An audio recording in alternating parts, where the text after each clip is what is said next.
आज के तमाम बजिंग स्टॉक्स पर एक्सपर्ट ओपिनियन लेते हैं। हमारे साथ एंजल ब्रोकिंग के अमर सिंह अब जुड़ रहे हैं। अमर, स्वागत है आपका। शुरुआत यहाँ पर आपके साथ करना चाहेंगे। सबसे पहले आज जो हम मूवमेंट आती हुई देख रहे हैं उत्तम ग्यालवा के स्टॉक में, हालांकि खबरों पे ये शेयर चल रहा है, चार्ट्स क्या कहते हैं? क्या ये इस वक्त रेजिस्टेंस के करीब हैं? क्या आपको लगता है कि स्टॉक में अब भी पोटेंशियल बाकी है? क्या करना चाहिए?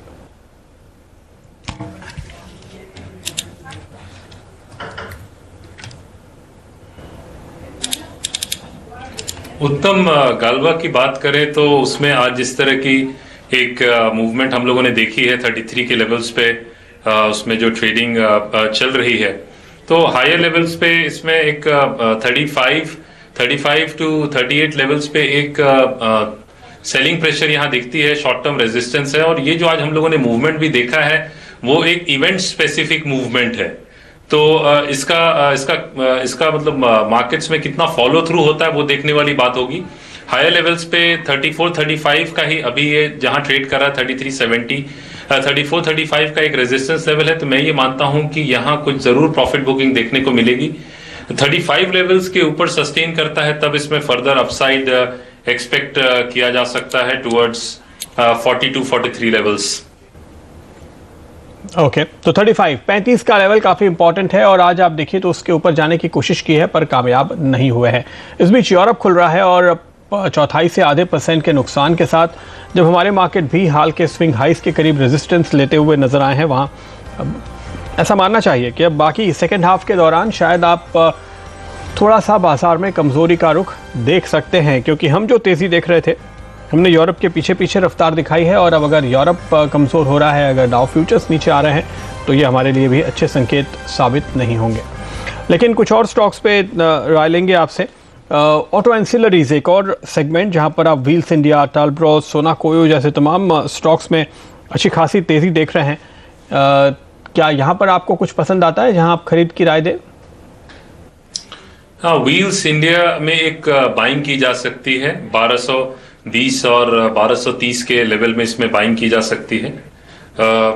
इसमें जो स्टॉप लॉस है वो आपका 1200, इसमें स्टॉप लॉस आपका इसमें 1220 और 1230 के लेवल्स पे बाइंग की जा सकती है। स्टॉप लॉस इसका 1180 का होगा और इसमें जो टारगेट है वो 1300 का होगा। ओके, इसके अलावा अगर आप देखें आज जो हम खास तौर पे हलचल देख रहे हैं फर्टिलाइजर शेयरों के अंदर, जीएसएफसी यहाँ पर लगातार हमें लीड करता हुआ दिखाई दिया, अभी 15% ऊपर है ये स्टॉक। इसके अलावा जीएसएफसी और आरसीएफ, इन दोनों स्टॉक्स पे भी अगर आप नज़र डालें, जीएसएफसी में हमने करीब 10 दिन का वॉल्यूम, 2 हफ्ते का वॉल्यूम एक दिन में देख लिया है। आरसीएफ अगर आप देखें तो इसमें भी करीबन 6-7 दिनों का जो वॉल्यूम होता है वो एक दिन में, और वो भी अभी तो आधा दिन हुआ है, आधा दिन बाकी है। क्या करेंगे आप? कौन सा स्टॉक लेना चाहिए? जीएसएफसी में बाइंग की जा सकती है 78-79 के लेवल पे, और इसमें एक 75.5 का स्टॉप लॉस रखा जा सकता है 85 के टारगेट के लिए। और जीएसएफसी की बात करें तो ऑलमोस्ट इसमें सिंस 24 जून हम लोगों ने एक 68 लेवल से 82 का लेवल इसमें देखा है। तो ये एक 82-83 लेवल्स पे एक रेजिस्टेंस भी है। लेकिन जिस तरह की ओवरऑल हम लोगों ने फर्टिलाइजर पैक में भी एक तेजी देखी है, एग्री स्पेसिफिक स्टॉक्स में भी तेजी देखी है, और ये एक्सपेक्टेड है कि जुलाई में जो मॉनसून की जो डेफिशिएंसी रही है वो भी पूरी होने की काफी संभावना है। तो कहीं ना कहीं इस स्टॉक में अभी भी एक अपसाइड बनी हुई है। 84-85 के लेवल्स का टारगेट इस पे रखा जा सकता है शॉर्ट टर्म में। ओके, तो आप यहाँ पर 84-85 तक पहुँचने की उम्मीद कर रहे हैं। यहाँ पर तेजी की राय फिलहाल अमर की ओर से आती हुई जीएसएफसी के स्टॉक पे लेंगे एक छोटा सा ब्रेक के बाद अब बात करेंगे टीम लीज के चेयरमैन मनीष सभरवाल से।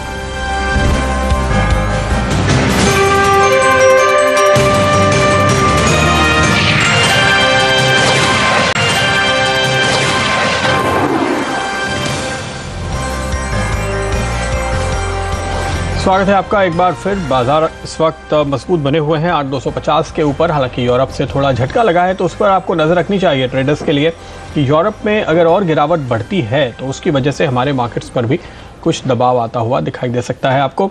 आप देखिए शुरुआत 0.5% एवरेज नुकसान के साथ हुई है। तो ये आप देख सकते हैं कि अगर ये नुकसान और बढ़े तो शायद दिक्कत देखी जा सकती है। डाउ फ्यूचर्स भी इनफैक्ट इस वक्त हल्के दबाव में चल रहा है। और हमारे साथ अब जुड़ रहे हैं टीम लीज सर्विसेज के चेयरमैन मनीष सब्बरवाल। मिस्टर सब्बरवाल, स्वागत है आपका। ऐसा लगता है कि सरकार एक के बाद एक ऐसे कदम उठा रही है जिनसे कि नौकरी की ज़्यादा से ज़्यादा संभावनाएं बनती हुई दिखाई दे रही हैं। एक जो अहम कदम उठाया गया शॉप्स एंड एस्टैब्लिशमेंट्स एक्ट के तहत 24 घंटे काम करने की इजाज़त मिल रही है। क्या इम्पैक्ट आप इसका देखते हैं नौकरी की संभावनाओं पे? नहीं, ये बहुत इम्पोर्टेंट मूव है। फैक्ट्रीज एक्ट जो एक ही टॉक्सिक पीस ऑफ लेजिस्लेशन है जिसकी वजह से सिर्फ 11% इंडिया फैक्ट्रीज और मैन्युफैक्चरिंग में काम करते हैं। तो मेक इन इंडिया तो साइड में चलता रहेगा और उस पर एफर्ट्स करने चाहिए, लेकिन इंडिया की इकोनॉमी चाइना के अलग डायरेक्शन में इवॉल्व करेगी। Sales, customer service, logistics, domestic consumption India का जॉब्स इंजन बनेगा। जो farm to non farm transition होना चाहिए था इतने साल से, अभी हमारी 50% लेबर फोर्स फार्मिंग में काम कर रही है, वो तो फार्म से निकलना पड़ेगा। और अभी फैक्ट्रीज में जितने जा सकते जाएंगे, लेकिन डोमेस्टिक कंजम्पशन जो फास्टेस्ट ग्रोइंग सेगमेंट्स हैं, एफएमसीजी, एफएमसीडी, एग्रीकेमिकल सेल्स, जो हमारे अपने देश में जो ग्लोबल इकोनॉमिक क्राइसिस के बाद we'll have domestic consumption. So I think the shops and establishments act का चेंज स्टेट्स को बहुत फ्लेक्सिबिलिटी देता है और रिटेल में एम्प्लॉयमेंट काफी बढ़ने वाली है इसकी वजह से। और क्या आप इसके चलते आपकी कंपनी के लिए मौके देखते हैं? जी, आई मीन एक लॉ चेंजेस से कंपनी की डेस्टिनी में इमीडिएट इम्पैक्ट तो होता नहीं है, लेकिन लॉन्ग टर्म इम्पैक्ट काफी है, क्योंकि जो 10 लाख बच्चे हर महीने लेबर फोर्स में आएंगे अगले 20 साल के लिए।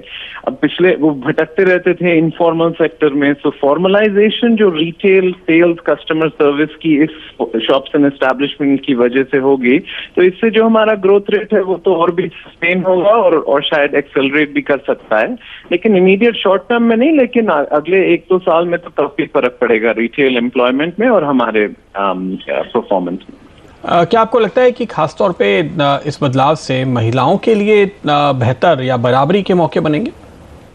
बहुत इम्पोर्टेंट चेंज इसकी वजह से आया है, क्योंकि इंडिया का जो वुमेन्स लेबर फोर्स पार्टिसिपेशन है 23%, सिर्फ 23%, सिर्फ 22% वुमेन काम करती हैं, वो सऊदी अरेबिया से सिर्फ थोड़ा ऊंचा है। और ये इसलिए हुआ था क्योंकि लोग फार्म से निकल रहे थे, लेकिन फॉर्मल एम्प्लॉयमेंट बढ़ा नहीं था इतना। तो जो विमेन्स लेबर फोर्स पार्टिसिपेशन को इंक्रीज मिलेगा, अगर हम चाइना तक की विमेन्स लेबर फोर्स पार्टिसिपेशन तो 60% है, हम वहां तक पहुंचने में तो टाइम लगेगा, लेकिन अगर women's labour force participation double भी हो जाए तो जीडीपी में 3-4% पॉइंट्स ऐड हो जाएंगे ग्रोथ रेट में। बिल्कुल, बहुत बहुत शुक्रिया आपका मिस्टर सब्बरवाल हमारे लिए वक्त निकालने के लिए। Thank you. हम देख रहे हैं पिछले 2 दिनों से स्टॉक में अच्छी खासी तेजी है। हो सकता है इस खबर का भी कुछ असर हो, लेकिन शायद उससे ज्यादा बड़ा असर है क्वेस कॉर्पोरेशन, जो इनके जैसी ही एक कंपनी है, उसका इशू चल रहा है। हालांकि अगर आप टीम लीज को देखें तो क्वेस के इशू प्राइस के मुकाबले में 50% ज्यादा वैल्यूएशन पे है। ये करीब 60 के पी पर अब पहुंच चुका है टीम लीज का स्टॉक। हालांकि अमर, यहाँ पे आपके पास डेटा बहुत कम होगा, क्या टीम लीज पे कोई व्यू देने की स्थिति में है आप? जी, टीम लीज की बात करें तो टीम लीज ने पिछले कुछ हफ्तों से कंसोलिडेशन में ही ट्रेडिंग की थी। 850 से 900 के बीच में ट्रेडिंग की थी इधर, और इसका जो मेजर एक हायर लेवल पे रेजिस्टेंस जो था वो 1000 का था, जो फिलहाल टूट गया है और इसमें एक अच्छी खासी तेजी फिलहाल भी देखने को मिल रही है। तो इसमें बाइंग की जा सकती है। टीम लीज में 1057 के लेवल्स पे बाइंग की जा सकती है। 1015 का स्टॉप लॉस रखा जा सकता है 1120 का टारगेट के लिए, क्योंकि इसमें एक 1000 के ऊपर ट्रेड करने से और 1050 के ऊपर ट्रेड करने से इसमें 1100 से 1150 का एक अपसाइड रेंज तो डेफिनेटली दिख रहा है शॉर्ट टर्म में। ओके, और एक और खबर पे नजर डालते हैं। अब तक नागरिकता को लेकर कड़ी शर्तें रखने वाले अमेरिका ने अपने रुख में नरमी बरती है।